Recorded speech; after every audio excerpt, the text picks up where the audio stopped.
کبھی کبھی انسان یہ ثابت کرتے تھک سا جاتا ہے کہ بے شک ہمارا طریقہ غلط تھا مگر ارادہ غلط نہیں تھا۔ انسان کا صرف ایک جھوٹ پچھلے بولے ہوئے تمام سچ کو مشکوک بنا دیتا ہے۔ جس گھر کی لڑکیوں میں سے کسی کا نام فاطمہ ہو، اس گھر کے اندر فقر و مفلسی داخل نہیں ہوتی۔ اپنے بزرگوں سے کی گئی گستاخیوں کی سزا انسان کو اپنے بچوں کی صورت میں ملتی ہے۔ غلامی کی بدترین شکل یہ ہے کہ غلاموں کو اپنی زنجیروں سے پیار ہو جائے۔ اللہ کریم اور اپنے ماں باپ سے دور رہ کر انسان پریشان ہی رہتا ہے۔ عورت کے گھر کو تباہ کرنے والے اس کے آس پاس بہت ہوتے ہیں، اور جب اس کا گھر برباد ہو جائے تو پھر دور دور تک کوئی دکھائی نہیں دیتا، نہ ہی اپنا اور نہ ہی پرایا۔ عورت کی سب سے بڑی کمزوری اور خامی یہی ہے کہ وہ جلدی مان جاتی ہے۔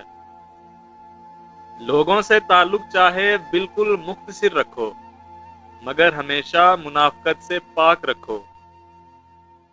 لوگوں کے دکھ درد بانٹو، اگر یہ نہیں کر سکتے تو کم از کم ان میں اضافے کا سبب نہ بنو۔ جانور کھانے پینے سے موٹا ہوتا ہے اور انسان کانوں کے ذریعے یعنی اپنی تعریف سن کر موٹا ہوتا ہے۔ کبھی غور تو کرو کہ خوف تمہیں بہادر بناتا ہے اور دل کا ٹوٹنا تم کو باشعور بناتا ہے اور درد آپ کو مضبوط بناتا ہے۔ احساس کمتری سے حسد کا جذبہ پیدا ہوتا ہے۔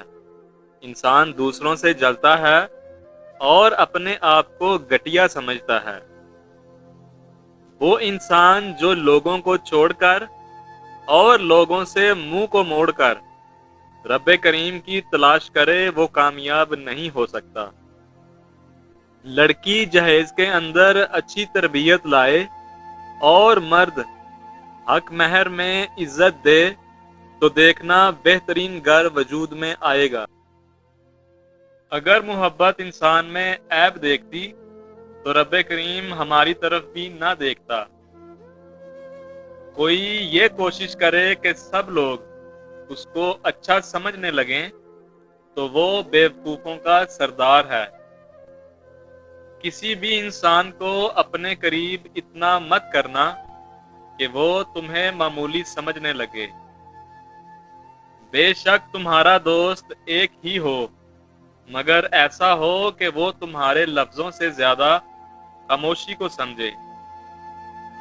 کم ظرف لوگ انتقام لیتے ہیں، جو طاقتور ہوں وہ معاف کرتے ہیں، اور جو سمجھدار ہوں وہ نظر انداز کرتے ہیں۔ کسی کو اس نیت سے چاہو کہ وہ تم کو ملے یا نہ ملے، مگر جب اس کو پیار محبت ملے تو تم یاد آؤ۔ انسان کو آخرت کے اندر کامیاب ہونے کا صرف ایک موقع ملتا ہے، اور وہ ہے زندگی۔ اس کو برے کاموں میں ضائع مت کرنا۔ موت کا اور رزق کا خوف نہ رکھنا، یہ مالک کے اختیار میں ہے۔ نہ تمہیں کوئی موت دے سکتا ہے اور نہ ہی رزق، سوائے رب کریم کی ذات کے۔ کسی کو بھی بیکار نہ جانو، اور یاد رکھو جو گھڑی بند ہوتی ہے وہ بھی دن میں 2 بار ٹھیک وقت بتاتی ہے۔ جب انسان تعلقات ہی ضرورت کے رکھے تو پھر ان تعلقات کی یاد بھی ضرورت کے وقت ہی آتی ہے۔ جو انسان کچھ کرنا چاہتا ہے وہ کر کے ہی دکھاتا ہے، اور جنہوں نے کچھ نہیں کرنا ہوتا وہ پھر نکتہ چینی کرنے میں ہی لگ جاتے ہیں۔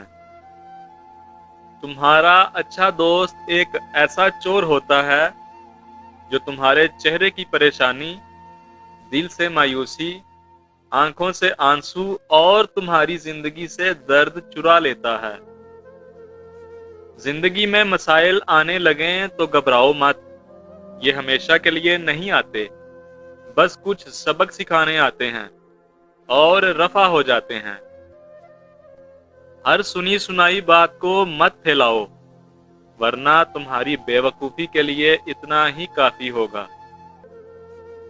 دنیا میں بہت سارے لوگ اگلے دن گناہ چھوڑنے اور توبہ کرنے کے چکر میں دنیا چھوڑ چکے ہیں۔ سچی توبہ کرنے میں دیر مت کرو۔ نیک ضرور بنو، مگر اتنے بھی نہیں کہ دوسرا بندہ گناہگار نظر آنے لگے۔ اکثر زندگی میں ایسا ہوتا ہے کہ سکون کے لیے دوا کی نہیں، بلکہ کسی کے الفاظ کی ضرورت ہوتی ہے۔ زندگی ایک بات تو سکھا دیتی ہے کہ انسان ہمیشہ کسی ایک کے لیے خاص نہیں رہ سکتا۔ بھائیوں کے حق کے اندر بہنوں کی مانگی ہوئی دعا کبھی رد نہیں ہوتی۔ آخری زمانے کے اندر سچی بات کہنے والوں کو بے وقوف جانا جائے گا اور مکار دھوکے باز کو ہمیشہ ہوشیار سمجھا جائے گا۔ آپ جنت کے منتظر نہ رہیں، بلکہ خود کے اعمال ایسے بنا لیں کہ جنت بھی آپ کی منتظر ہو جائے۔ تمہارا اپنا وہ نہیں ہے جو تمہاری عزت کا تماشا بنائے اور غلطیوں پر مذاق اڑائے، بلکہ اپنا وہ ہے جو تمہاری غلطی پر مان، بھروسے، پیار اور ادب کا پردہ ڈالے۔ عورت رات کو ایک دودھ کا گلاس لے اور اس پر 7 مرتبہ یا نور پڑھ کر دم کرے اور چند دن یہ عمل کر لے، چہرہ چاند کی طرح روشن ہو جائے گا۔ اس زندگی میں ترقی کرنے کے 2 راز ہیں، ایک تو انسان اپنی محنت اور قابلیت سے ترقی کرتا ہے، اور دوسرا اوروں کی سستی اور بے وقوفی سے۔ بعض اوقات انسان کو خاموش ہونا ہی پڑتا ہے، کیونکہ الفاظ بتا ہی نہیں پاتے کہ اندر کیا چل رہا ہے۔ کبھی کبھی کسی کو جیتنے کے لیے ترازو کے پلڑے کے اندر دولت کی نہیں، بلکہ عزت اور احساس کی مقدار بڑھانا ضروری ہوتی ہے۔ جب تک عورت نہ چاہے، مرد کبھی اپنی حد پار نہیں کر سکتا۔ رشتہ کوئی بھی ہو، وہ 2 چیزوں کے بغیر بیکار ہے، یقین اور عزت۔ لوگوں کو ہر وقت مشوروں کی ضرورت نہیں ہوتی، بلکہ اکثر اوقات وہ یہ چاہتے ہیں کہ کوئی ان کو تھامے اور ان کو سمجھے، ان کے دل کی بات سنے۔ اگر تم چاہتے ہو تمہارا دل نرم ہو تو یتیموں کے سر پر شفقت کا ہاتھ رکھو اور مسکین حضرات کو کھانا کھلاؤ۔